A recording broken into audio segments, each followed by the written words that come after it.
Hey, this is Don Airey from the Don Airey Band and from Deep Purple. You're watching MULATSCHAG. It's the only TV you really need. Yeah. Don, Hi. never thought on joining the mafia with that name? The Don. Nah, just That's kidding. an idea. It's quite unusual for a rock star of that period you're coming out that you could really play, because you played for, I don't know, you started out when you were 6 or 7. Yeah. Well, no, it depends. You know, if you're a keyboard players in rock seem to be, you know, very musically literate. Like Rick Wakeman's the same, probably more than I am, actually. John Lord was very literate. Yeah. Keith Emerson got an amazing range to his talent, which can kind of count against you with guitarists and all that.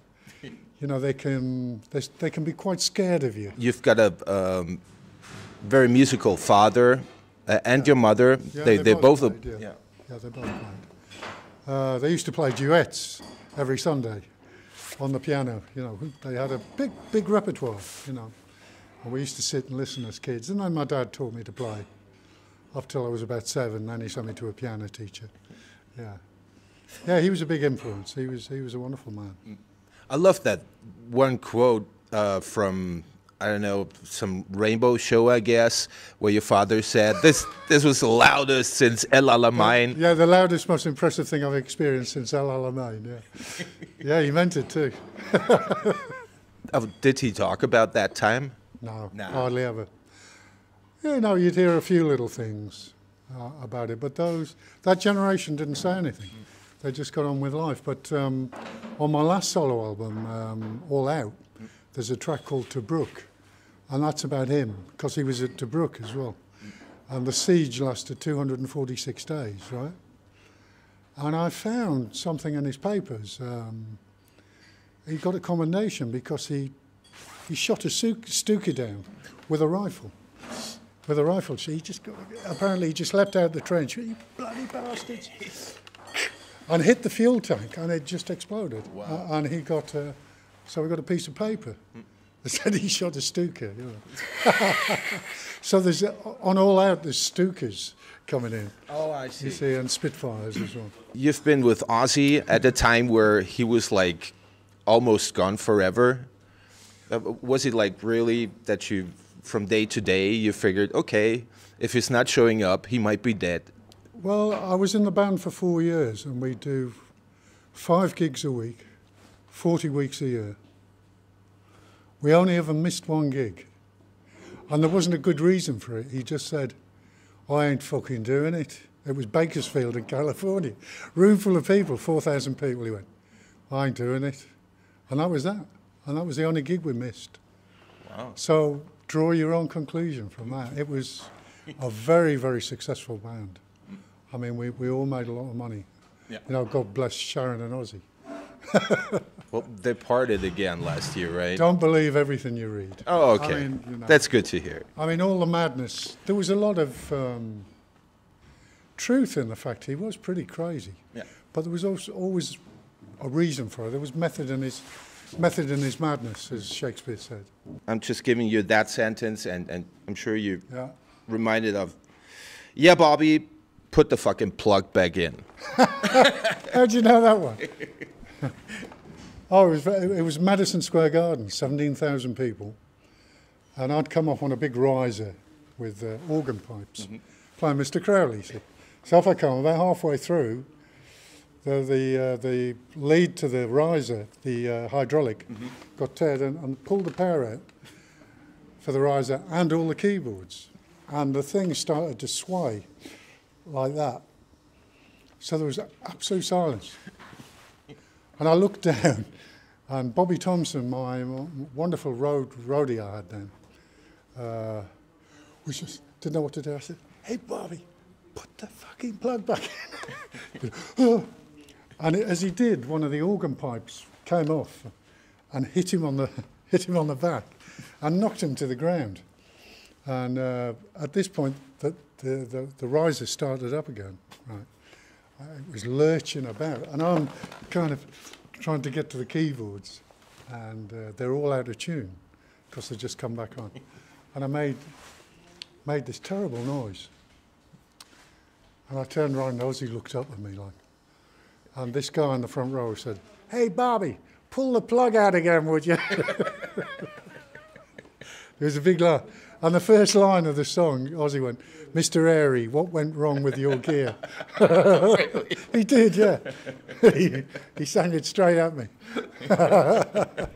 Few people know, quite unusual for a rock star, but you've won the Eurovision Song Contest. Oh, yes, yes, indeed. It's my greatest achievement.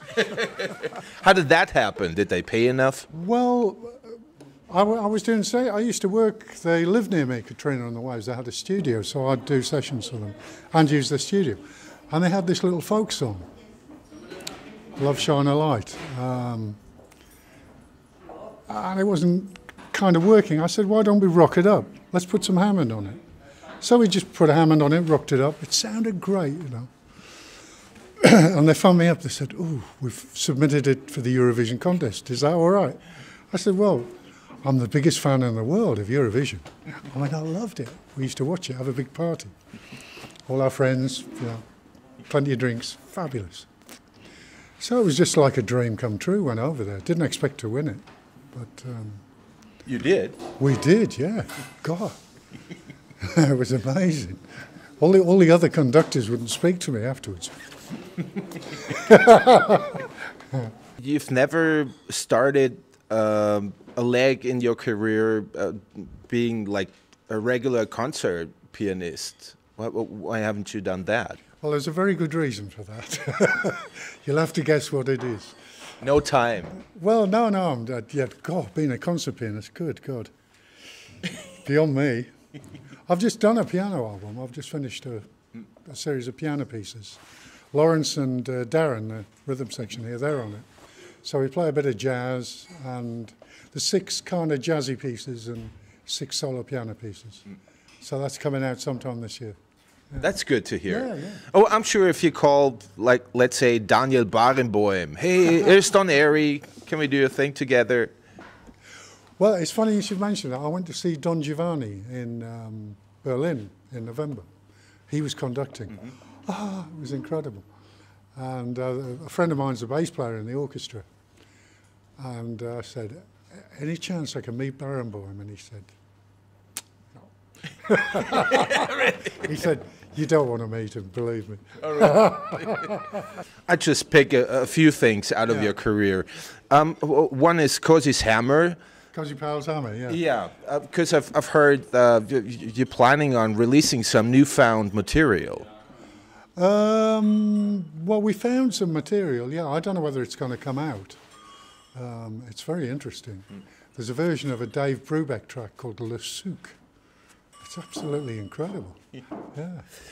Please give us a bit of an insight how it was back then. Joining Hammer, being a rock star. Well, it was great. We had 3 hit singles with Cozy's band. We were always on top of the pops. We're playing sold-out houses all over England.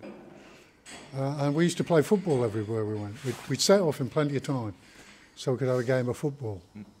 And sometimes we'd turn up to sound check covered in mud, much to the amazement of the support bands. No. That was great fun. I mean, we all stayed friends. You know, I still see Neil Murray and Bernie Marsden, and you know, I miss Cozy terribly. You've replaced John Lord. Oh, yeah. I mean, how did that feel? I mean, who called you? You know, like... Well, they called that John was, I don't know, John just had it with Purple. You know, he didn't really want to do it anymore. And the day before the tour, he just said, "I'm too sick to do it." I don't know whether he was or not. So Roger Glover called me up. He said, "What are you doing tomorrow?" I said, "Oh, I've got a lot of arranging to do." I was writing for orchestral music for a festival. He said, "You've got to be in Denmark. John's dropped out. Can you stand in for him?" "How long for?" He said, 4 days. Shit, all right. So I said, "What's the set list?" Roger went, "Set list?" He said, "Oh, I don't know. What do you fancy?" It was like that. So this was 2 days before, actually, so I had a day. So I was writing arrangements, then practicing Purple stuff, and flew over. We had a rehearsal, but I missed the rehearsal because the plane was delayed. So went on at Skanderberg in front of 30,000 people and just playing with Deep Purple. It was amazing. Yeah, it was great. And it still is fun because you great. continue doing it. It's just gone from strength to strength till now that we've had a hit album. It's just been amazing. Yeah. But now what? Yeah. Yeah, let's talk a bit about another excellent rock band that never made it that big. Yeah. Thin Lizzy, of course. Oh, yeah. Listening to, what was it, the mini suite. Oh, yeah. Is there some Black Rose in it? Well, the story of that is that with Colloseum 2, we used to do a tune called Lament, which is, I forget the name of it, that Gary knew. And then we go into the jig, and the jig was the B-side. So we were doing it with Colloseum 2. That's how that came about. So when Gary moved on to Thin Lizzy, he took the jig with him and it became, part of Black Rose. I think it's a tune, it's called The Mason's Apron, is the correct name for it. There you go. Yeah. God, it's difficult to play though. God. Well, Black Rose is still one of my favorites. It's like so heartfelt. Yeah, I love it. I never played with Thin Lizzy, but I was supposed to be on Sarah. Da da da da da. I was at the session. I did a bit of string synth. I sounded all right, but then Huey Lewis played harmonica on it.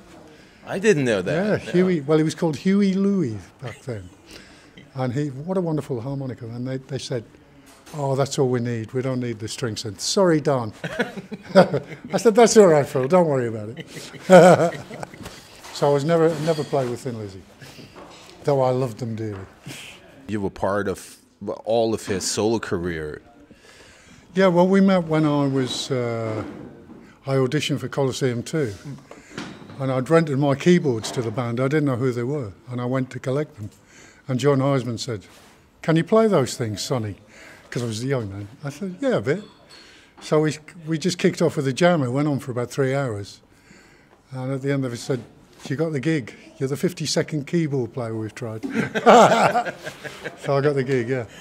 That's how I met Gary Moore all those years ago. And then must have been a friendship that started then. Well, yeah, we used to share a room together, and we had many exploits. We were young and full of music. I mean, that band was an amazing band to be in.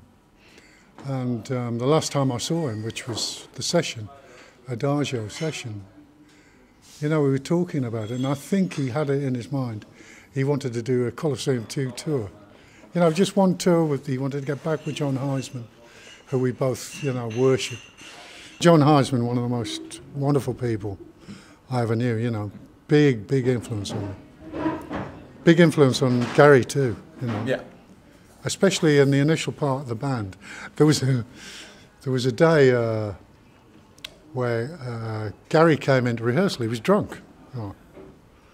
I was playing. It was quite obvious, and John just went. He got off the drums. He just went up to Gary. He put Gary against the wall. He said, "You want to work with me? You got to be sober." Gary didn't have a drink for a year.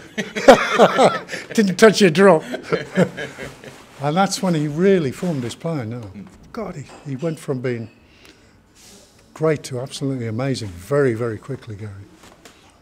Oh, yeah. Yeah, he was an incredible musician. When I first heard Adagio Yeah. from your record, I started crying, Was it the same for you in the studio doing that? Well, it was very difficult to mix, but we did it very quickly. And it was very strange. The day we mixed it, there was the most amazing sunset at the studio window anybody'd ever seen there. It made everybody go, "Whoa." And I said, "I know who's doing that. I think it means he likes it." You keep going, you keep doing. How do you do that? Do you have some fitness instructor with you and some diet expert or whatever? I was reading a great interview with Harrison Ford. They said, "How do you keep so fit and looking so young?" And get so many parts. He said, I don't do any exercise, I don't go to the gym, I eat what I want, I enjoy my life. So I do a lot of walking actually, and I do a lot of practice. I still practice a hell of a lot. I think that's the secret. I love playing, and this band that I've got here, which is Darren Mooney, Rob Harris, Lawrence Cottle, Carl Sentence. I mean, we've known each other for years and worked together on and off. So just coming out here and doing a club tour, it's an amazing experience for me. You know, it's like going back to the old days, and this is where the music came from. And you go through Europe. You going to the south. You're going to the east. Yeah, well, we've just come up from Italy. We're playing tonight. We're going up to Slovakia tomorrow, Czech Republic, Germany, and ending up in Belgium. So we're doing 11 gigs in 11 days, which I thought, I'm going to kill everybody, but we're loving it. It sounds like a Chinese round trip for Europe. Yeah. Oh, it's great. We're just having a great time. We've got a nice big bus and a trailer and 3 roadies, you know. It's pretty much my heart's desire, you know. MULATSCHAG!